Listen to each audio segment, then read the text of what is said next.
C ভাই, এটি মানুষ খায় এখন ফালতু বিরিয়ানি যত সব। আমি কিছুদিন আগে একটা বিরিয়ানির রিভিউ করি, যেটা দেখে অনেকের অনেক মন্তব্য ছিল যে ভাই আপনি ক্যামেরা নিয়ে গেছেন বা ক্যামেরা দাঁড় করছেন, এই জন্য আপনাকে এভাবে দেওয়া হয়েছে বা বেশি মাংস দেওয়া হয়েছে বা ভালোটা দেওয়া হয়েছে বাইসা বাইসা। তো আমি এই জন্য করছি কি, আজকে আমার ফ্রেন্ডের বাড়ি আমি কিনে নিয়ে আসছি ডিরেক্টলি, যাতে উনি না বুঝে যে ওনার রিভিউ হবে বা এটা দিয়ে ব্লগ করা হবে একটা।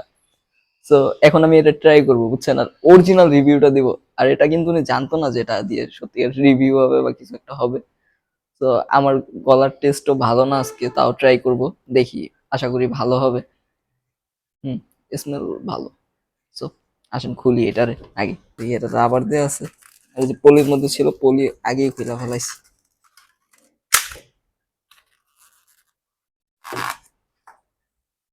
এ ভাই, মাংস কই? এটার ভিতরে তো মাংস নাই নাকি? এখন তো ঢালি আগে এটা, ডাইলা ডুইলা দেখি। বাটি নিছি, বাটির ভিতরে তো আবার এক পিস লেবু আছে, এই যে, লেবু আর আলু দেখা যায় কিছু। এটার ভিতরে আর কি আছে আল্লাহ জানে। এ, কতগুলা বইরা গেছে। অবশ্য খাবার অপচয় করা ঠিক না, বিশেষ করে বিরিয়ানি যে আছে। এ না, মাংস আছে। ভাবছিলাম মনে হয় মাংস টাংস কিছু নাই, ভিতরে আছে মাংস, এই যে দাঁড়ান। এক পিস, এক পিসের সাথে আর এক পিস এটা কাটছে বুঝছেন, মানে এখানে দুই পিস আটকা আছে কিছুটা। দুই পিস, তিন পিস, চার পিস। এটা পিসের মধ্যে এক পিস। না আসলে যা ভাবছিলাম এমন না, ভালোই মাংস দেয়া আছে, মানে ভরপুর অনেকগুলা মাংস, প্রায় ছয় ছয় পিসের মতো হবে মনে হয়, দেখলেন তো গুনলাম সামনে পয়সা পয়সা। যাই হোক, এখন এটা টেস্ট করার বিষয় আছে, যেটা এখন টেস্ট করবো এটা।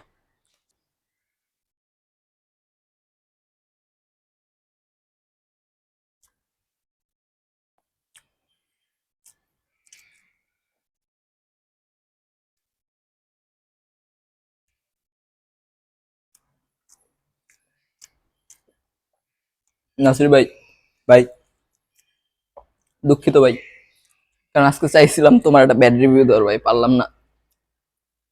আসলে যার কারণে ওনারে না জানাই আমি আনলাম, যে হয়তো বা খারাপ হবে আগের থেকে, একটা ব্যাড রিভিউ দিব, বাট সম্ভব হইলো না, ফ্রেন্ড দিয়া নাই, ও কোনো কাজ হইলো না। মাংসও পরিপূর্ণ, টেস্টও ভাই ভালো, আগের থেকে আরো বেটার মনে হচ্ছে আমার টেস্ট বুঝছেন। রান্নার হাত আরো পাকা হয়েছে ওনার বউয়ের, অনেক মজা।